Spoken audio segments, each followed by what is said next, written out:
Pour la prochaine heure, vous écoutez Samedi de lire avec Amélie Boivin-Enfield. Bonjour tout le monde, bienvenue à l'émission Samedi de lire et cette semaine, je reçois l'auteur Richard Sainte-Marie. Bonjour, ça va bien? Bonjour, oui, ça va très bien. Et Richard, j'ai envie de te présenter aux auditeurs de l'émission. Alors, t'es né à Québec en 1945. Oui. 30 ans de carrière à l'École de l'art visuel de l'Université Laval. Oui, j'ai commencé en 70. Et t'as pris ta retraite en 2000. En 2000, oui. Et tu as fait plein d'œuvres que tu as exposées dans à peu près 70 expositions un peu partout à travers le monde. À peu près 2 par année, oui, comme ça pendant 30 ans, oui. Faut le faire quand même, hein? Oui. Il y a certaines expositions qui étaient collectives, donc c'est moins de travail, mais des expositions individuelles de juste mes affaires, j'en ai fait peut-être une dizaine sur 30 ans, ce qui est aussi pas mal. Quel genre d'œuvre, dans quel courant? Ça a changé beaucoup. Au début, je faisais de la sculpture. J'étais l'assistant de Ulysse Comtois, qui est un sculpteur qui est mort maintenant. Et j'étais son assistant pendant les 5 premières années. J'ai fait de la sculpture, un peu à sa suite, des trucs qu'on manipulait en aluminium, en acier inoxydable. Après, j'ai eu une grande période de dessin. J'ai inventé des objets que je voudrais un jour fabriquer, mais qui n'ont jamais été ou presque jamais fabriqués. Donc, c'est devenu des dessins. J'ai eu une grande période de dessin. J'ai fait des autoportraits, grandeur nature pendant plusieurs années. Puis j'ai fini ma carrière de prof comme prof en informatique graphique, parce que là, c'était dans les années 90, là, avec Photoshop, tout ce qui est sorti, les ordinateurs et tout ça. Donc, comme on dit, j'avais une page d'avance sur les étudiants. J'ai étudié ça. La faculté nous avait payé des cours.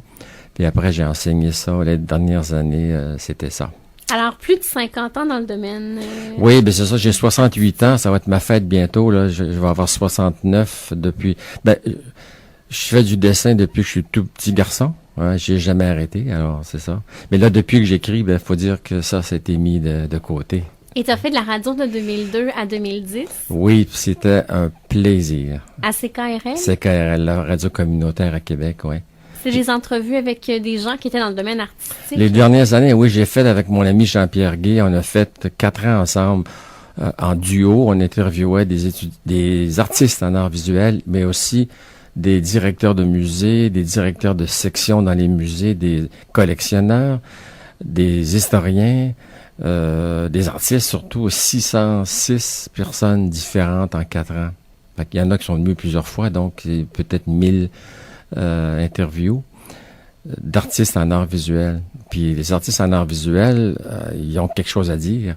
C'est les moins bien aimés des médias, parce que je sais pas pourquoi ils font peur aux médias. Les écrivains font pas peur aux médias, mais les artistes en art visuel sont pas souvent invités. On n'a pas souvent l'occasion de les entendre. Puis nous, on a prouvé, Jean-Pierre et moi, que les artistes en art visuel sont intéressants, ils ont des choses à dire. On avait des coups de fil à la station, des fois, les gens disaient « Ah, on savait pas que c'est fait comme ça. Ah, ils sont intéressants, mon Dieu, oui, puis ils sont simples. » Puis là, ça fait avancer les choses. Ben oui, parce que souvent, c'est parce qu'on le connaît pas, qu'on le découvre pas. Exactement. Puis les galeries, ça fait peur un peu aux gens. On sait pas si on est bienvenu dans ces lieux-là. Ben oui, c'est comme un commerce comme un autre. On pense que c'est pour plus un volet un peu plus intellectuel, des gens plus spécialisés. C'est ça. Des fois aussi, il faut dire qu'il y a certaines expositions qui sont difficiles à comprendre. Et même pour moi, un professionnel, j'ai passé ma vie là-dedans. Des fois, j'entre dans une galerie, j'aime pas ça, je comprends pas. Alors, même à moi, alors je comprends le public, là. Mais c'est ça, la radio, ça aidait à donner la parole. Moi, je pensais faire de la radio, comme tous ceux qui commencent à faire la radio, je pensais que faire la radio, c'était prendre la parole. Mais c'est bien plus le fun de la donner, la parole. Ben oui. Comme tu fais, tu vois, à chaque semaine, donner la parole aux gens qui l'ont pas, surtout. On essaye le plus possible. Ouais, c'est ça. Et tu as été musicien pendant plusieurs années, dont pour le Cirque du Soleil. Oui, ça, c'est le dernier engagement que j'ai fait. Moi, quand j'étais tout petit, je jouais de la clarinette. Après ça, j'ai payé mes études aux Beaux-Arts en jouant dans les bars-salons, là. On faisait le hit parade américain, puis le palmarès français. On faisait de la musique d'hôtel. Dans le temps que dans tous les hôtels partout au Québec, il y avait des orchestres. Maintenant, il y a des DJ, là, il y a moins d'orchestres. C'était assez pour gagner ma vie, vraiment. Là. J'ai payé mes études avec ça. Puis un jour, on m'a invité, des gens que je connaissais pas, ils m'ont invité à venir jouer avec eux autres dans la rue. Ça, j'ai dit, ça, je veux faire ça. C'est un rêve de jouer dans la rue pour les gens. Alors, on a commencé, ça s'appelait la Fanfaphonie, c'est un petit groupe de musiciens, on était 8, dont il y avait 2 filles avec nous. Ça, c'est un plus, parce qu'il y avait Martine qui avait 16 ans, Hélène avait 20 ans, moi j'en avais 35, les autres musiciens avaient 25, 27. Mais la présence des filles pour jouer dans la rue, c'est un plus parce que c'est pour approcher les gens, approcher les enfants.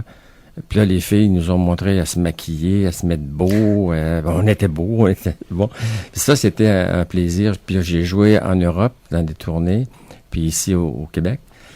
Puis on était les premiers musiciens du Cirque du Soleil en 84. Quand le cirque a été fondé, tout de suite, Guy a pensé à nous, parce qu'on se connaissait, puis on jouait dans les mêmes talles.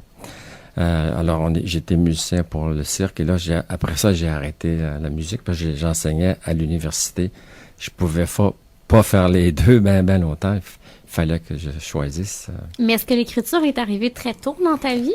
J'écrivais pour l'université, justement, des choses savantes. J'ai écrit des choses en estampes. J'ai écrit avec Nicole Malenfant, j'ai coécrit le code d'éthique de l'estampe. C'est ça qui définit comment on doit appeler les choses, comment on doit signer, comment on doit numéroter. Puis on explique dans ce livre-là toutes les techniques de gravure. Puis grâce à nous, on a introduit l'estampe informatique, l'estampe numérique maintenant, comme la gravure, au même titre que la gravure. Et ça fait autorité, ce code d'éthique-là, partout, dans les ateliers, partout même dans le monde.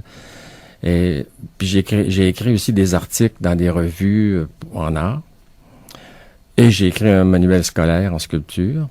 Mais donc des choses savantes. J'écrivais ce que je savais ou ce que j'avais appris. Puis tranquillement, j'ai écrit ce que je pensais avec certaines opinions. Puis tout d'un coup, j'ai écrit ce que j'inventais. C'est comme une progression entre le savant, le vrai, aller jusqu'au faux, jusqu'aux menteries. Les livres, c'est tout des menteries, là. Parce que tu dis en plus de toi que tu es un menteur et un voleur. Ouais. Mais je veux que tu expliques aux auditeurs pourquoi, là. Moi, je pense que tous les écrivains sont des voleurs et des menteurs. Moi, depuis le début, je pique des phrases aux gens. Des fois, j'entends une phrase, oh mon Dieu. Je l'écris, puis je la garde, puis après ça, je l'écris dans un livre. Mes petits-enfants ont inventé des mots, je m'en suis servi. Des expressions aussi. Et aussi, écrire, c'est piquer des choses dans la vie des autres aussi. On regarde autour de nous, les gens vivent. Moi, je fais ça depuis que je suis tout petit, là.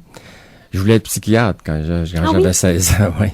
Mais donc, le côté psychologique, ça m'intéresse. Pourquoi cette personne-là agit comme ça? Pourquoi il se fâche là? Puis pourquoi il dit ça? Puis pourquoi il agit comme ça avec sa sœur ou avec ses parents? J'ai toujours... même dans les choses qu'on voit à la télévision, les criminels, tout le monde saute sur le dos du criminel. Moi, j'ai toujours tendance à dire, mais attention, pourquoi qu'il fait ça? Qu'est-ce qui l'a amené jusque-là? C'est quelle sorte d'enfance, etc. Ça, c'est sûr, là. Dans un livre que j'ai ici, là, il y en a des questions de ça, justement. Mais, donc, je pique des situations, puis je pique des mots, puis je pique des situations, des faits vécus, je les mélange toutes. Puis j'invente une histoire avec ça. Puis j'invente donc des menteries. C'est pas vrai. Il était une fois, c'est ça, là. Une fois, c'est un gars, comme dit la Tulipe, là. Mais il était une fois, c'est toujours ça, un livre, pour moi. Mais les mots sont extrêmement importants. Je pense qu'on va en parler aujourd'hui ensemble. Mais oui. Non, donc les mots sont importants. Puis des fois, il y a des gens qui disent des choses... T'entends ça, tu dis, mon Dieu, ça vaut 1000 piastres. Et la narration est vraiment au premier plan dans tes romans. Absolument. Ça, je suis content que tu me dises ça, parce que moi, je pense comme Jean-François Beauchemin que les livres sont pas assez écrits. C'est-à-dire que les livres sont souvent dialogués. Les livres, surtout dans les histoires de crime et les histoires romans policiers, des fois, les livres ressemblent quasiment à des scénarios, là. Donc, les dialogues, ça va bien. Tu sais, c'est le parler de tous les jours. Mais une description, d'écrire un endroit ou une scène de crime ou un objet ou une personne, là, c'est pas un dialogue. Ça, c'est l'écriture, la narration. Raconter une histoire où il y a moins de dialogue. Alors, ça, c'est vraiment de l'écriture. C'est ça qui m'intéresse le plus. C'est pour ça que dans mes livres, il y en a beaucoup. Il y a des dialogues aussi. Il faut en mettre aussi parce que trop de narration, ça ennuie aussi. Il faut penser au lecteur. Il faut pas l'ennuyer. Il faut qu'il y ait du plaisir. Il faut qu'il découvre des choses. Puis tout d'un coup, quand il y a de l'action, puis les personnages, quand ils parlent, on les voit. Hein, on les imagine. Puis leur façon de parler, les mots que je vais choisir à mettre dans leur bouche, c'est très important. Puis c'est pour ça qu'il y a toutes sortes de niveaux de langage. Un voyou, ça parle pas comme un prof d'université. Un médecin, ça parle pas comme, je sais pas moi, un garagiste. Tu sais, chacun a son vocabulaire, sa façon de dire.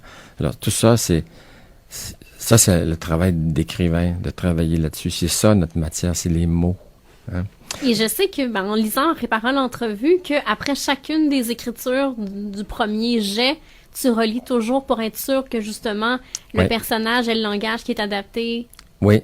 J'ai fait ça une fois parce que un jour, dans un de mes livres, je pense que c'est L'Inaveu, mon premier, Francine Pelletier, qui est auteure elle-même, mais qui travaille chez Alire aussi, qui fait de l'édition, elle m'avait dit, je trouve que tes personnages féministes se ressemblent un peu.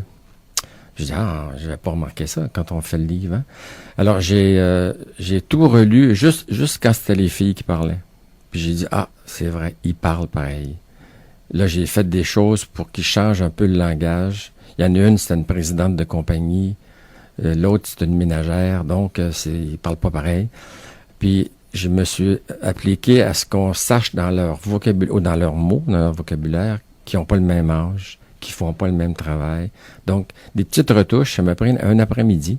Puis là, je les ai différenciés, juste avec quelques mots, une petite phrase rajoutée, et tout ça. Et ça, c'est important. Le lecteur, lui, quand il lit, il faut pas qu'il ait l'impression d'être toujours devant la même personne, même si ça change de nom. Hein? Même chose pour la petite fille. Une petite fille de 8 ans. Là, j'ai regardé quand c'est la petite fille de 8 ans qui parlait chaque fois. Est-ce qu'une petite fille de 8 ans, j'en avais une maintenant 12 ans, là, mais est-ce que ça parle comme ça, une petite fille de 8 ans? Oui ou non? Alors, j'adaptais tout ça, jusqu'à temps que je sois content. Et ça, c'est un travail mécanique d'écrivain, là. C'est des heures et des heures de réparation, mais bizarrement, c'est ça qui me plaît le plus. Même plus qu'inventer l'histoire. Et est-ce que tu fonctionnes avec des plans quand tu écris un roman? Pas tout le temps. Les premiers, j'ai commencé une phrase, puis on verra à la suite, un paragraphe. Et maintenant, là, je suis rendu à mon 4e. Là, je fais le plan d'avance, mais des fois, je le fais en même temps. C'est-à-dire que je fais le plan, je commence, là, j'avais au bout de 10 000 mots à peu près, là, j'ai vu à peu près où je m'en allais. Puis je connaissais pas la fin, mais j'ai dit, OK, là, c'est à peu près vers là, je m'en vais. Là, j'ai fait un plan pour l'avenir, quitte à changer si, en l'écrivant, il y a des choses qui arrivent qui sont plus intéressantes. Laisse faire le plan, puis fais autre chose. Puis je rajoute, des fois, je fais le plan en même temps. Et parce que c'est mieux quand même de savoir où on va. Le problème de partir comme R.J. Ellery, dont on va parler, lui-même, il part aussi à l'aventure sans plan. Et le problème, c'est que tu travailles pendant 10, 15, 20, 30 000 mots. Du coup, boum, il y a une clôture, il y a un barrage. T'es bloqué.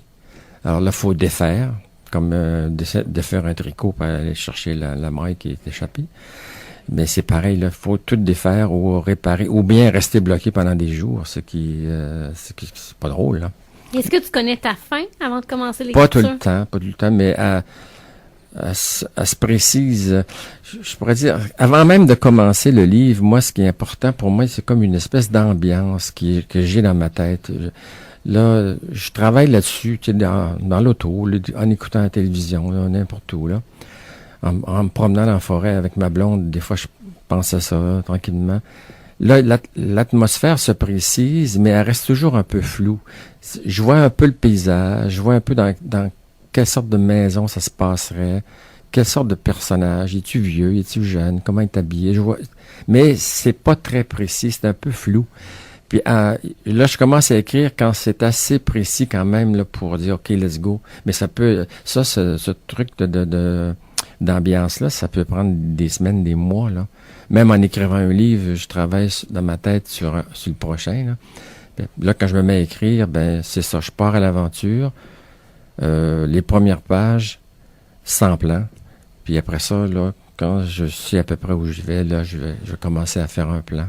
Puis ça, le problème, c'est que c'est pas très productif. C'est comme Christine Brouillette, elle me disait, elle a un plan précis, là, il reste à l'écrire, à le rédiger. Quand son plan est fait, puis Martin Michaud, pareil. Oui. Hein, Martin, comme ça. Ils font un plan, puis après ça, il reste à le rédiger. Puis là, ça va vite. Tu peux rédiger en 6 semaines, je sais pas, en 1 mois. Mais moi, ça me prend 1 an. Parce que ça se fait en même temps. Mais je suis fait comme ça. Puis je peux pas, ça sert à rien de combattre ça. Puis je sais, parce qu'il y en a j'ai fait un plan, un livre que j'ai arrêté d'écrire. J'ai fait un plan précis, là, jusqu'à presque, je savais la fin exacte, tout. Ben, au bout d'1 mois, je me suis tanné. Bon, fait que ça marche pas.